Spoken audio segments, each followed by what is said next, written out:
Seigneur Jésus-Christ et Nazareth, c'est la deuxième partie sur le thème à cause de l'amour. Nous parlons de l'amour parce que Christ lui-même, il est un fruit d'amour. Je viens de vous dire que la Bible nous dit dans Jean 3,16, « Car Dieu a tant aimé le monde, il a donné son Fils unique, afin que quiconque croit en lui ne périsse point, mais qu'il ait la vie éternelle. » Dieu ne veut pas que nous périssons. C'est pourquoi il nous a donné son Fils unique qui est Jésus-Christ. Jésus est venu pour nous montrer le chemin que nous devons suivre, ma soeur, mon frère. C'est pourquoi je vous demande avec un cœur plein d'amertume, d'avoir le cœur d'amour. S'il vous plaît, mon frère, ma soeur. J'espère que vous êtes nombreux en train de me suivre en ces moments. Je suis qu'un homme, peut-être que je ne suis pas spécial devant vous, mais je vous le dis en vérité. Même un pauvre, il peut aussi donner la valeur à un riche. Tu peux avoir beaucoup d'argent. Il y aura un jour, tu auras aussi besoin des gens à côté de toi. Parce que si tu as beaucoup d'argent et qu'il n'y a personne tout autour de toi, la valeur de cet argent ne sera pas vraiment...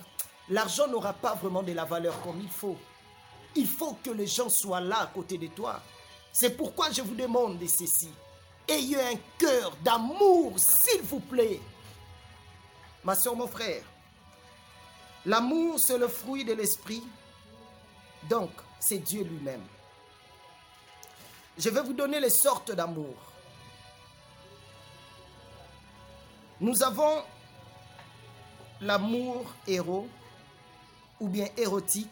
Nous avons l'amour philéo ou philo. Nous avons l'amour storage. Nous avons l'amour agapé. Quand nous parlons de l'amour héros ou érotique, c'est l'amour charnel qui a trait peut-être au sexe et qui désire posséder l'autre jalousement. Donc, un amour passion et aveugle. C'est-à-dire cet amour trouve son fondement dans les désirs sexuels. Lisez la Bible dans 2 Samuel 13, 1 à 22. Vous allez comprendre. Pour aller un peu rapide, un peu vite. Deuxième sorte d'amour, c'est l'amour philo ou philos. C'est un amour naturel, amour familial. C'est un amour où on aime par affinité. Comme exemple, 2 personnes par amour réunies des familles. Vous habitez dans une même ville comme des étrangers et vous venez de la même pays. Je peux donner un exemple. Tu es en États-Unis d'Amérique en ce moment, tu écoutes la parole que je vous prêche aujourd'hui. Peut-être tu as un frère que tu n'as jamais connu ici en Afrique, mais lorsque vous êtes en Amérique, vous parlez la même langue. Directement, vous aurez un amour philos. Tu diras clairement, c'est mon frère ou c'est ma soeur. Il y a des gens aujourd'hui, vous avez des frères et des sœurs dans les pays étrangers à cause de cela. La troisième sorte d'amour, c'est l'amour storage. Quand nous parlons de l'amour storage, nous voyons clairement l'amour familial. Le quatrième sorte d'amour, c'est l'amour agapé. L'amour agapé, c'est l'amour véritable, mais désintéressé par plusieurs personnes. Cet amour consiste à donner et à servir l'autre. C'est l'exemple de l'amour de Dieu pour l'humanité. Dieu a tant aimé, dans Jean 3,16, il a donné son Fils unique, afin que quiconque croit en lui ne périsse point, mais qu'il ait la vie éternelle. Lisez encore la Bible dans Jean 15, 13, vous allez voir. Ma soeur, mon frère, nous devons comprendre que même l'amour a des aspects. Le premier aspect de l'amour, amour de Dieu vers son peuple. Romains 5, 8, Jean 3, 16. Le deuxième aspect, amour de l'homme envers Dieu. Deutéronome 10, 12. Matthieu 22, 37 à 38. 1 Jean 5, 3. Troisième aspect de l'amour, amour du prochain. Matthieu 22, 39, Jean 15, 13. Quatrième aspect de l'amour, amour envers les ennemis. Tes ennemis, les ennemis. Romains 12, 17 à 21, Matthieu 5, 43 à 44. Vous allez lire même dans la maison là où vous êtes. Cinquième aspect d'amour, c'est l'amour dans la famille.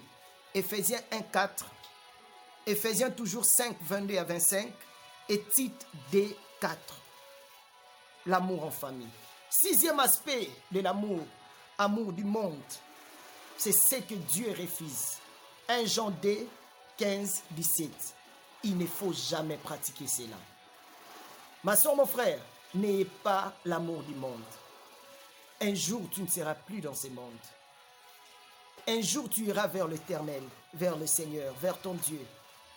Ma soeur, mon frère, même nous les jeunes, vous qui m'entendez en ces moments, la Bible nous dit, jeune, réjouis-toi, mais sache-le, un jour, Dieu t'appellera au jugement. Tu te réjouis à cause de la force que tu as, parce que tu as tout en toi. Mais sache-le bien, un jour, Dieu t'appellera au jugement. Nous avons l'amour du soi. Quand nous parlons de l'amour du soi, nous voyons l'orgueil.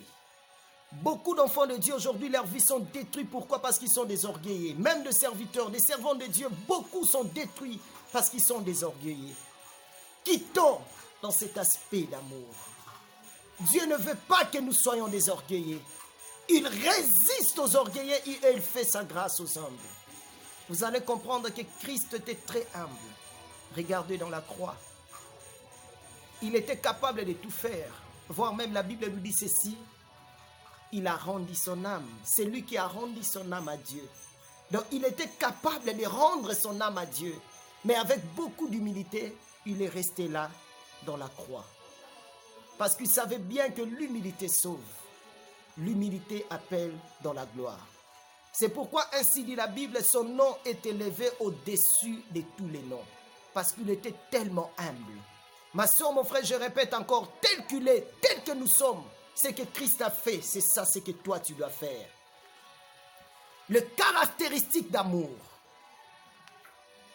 1 Corinthiens, lisez la Bible dans 1 Corinthiens 13, 1 à 8. Ma soeur, mon frère, nous devons comprendre, nous devons savoir une chose, que l'amour n'est pas envié, l'amour ne se vante pas, l'amour ne fait rien de malhonnête, l'amour ne cherche pas son propre intérêt, l'amour ne s'irrite point, l'amour ne se réjouit pas de l'injustice. Vous devez éviter cela. Ce que l'amour est passion, l'amour est serviable, l'amour se réjouit de la vérité, l'amour pardonne tout, l'amour croit tout, l'amour espère tout, l'amour supporte tout, l'amour ne périt jamais. C'est très important. Vous devez retenir cela. Ça va vous aider un jour d'avoir un cœur de Dieu, un cœur d'amour. Ma soeur, mon frère, comment témoigner notre amour vers Christ? L'amour doit être témoigné non seulement en parole, mais plus dans les actes. C'est très important. Plus dans les actes, dans les bonnes œuvres. Prenez la Bible, vous allez lire Jacques 2, 14 à 18 et Jean 3, 16. Ce que Christ a fait, c'est ça ce que nous devons faire.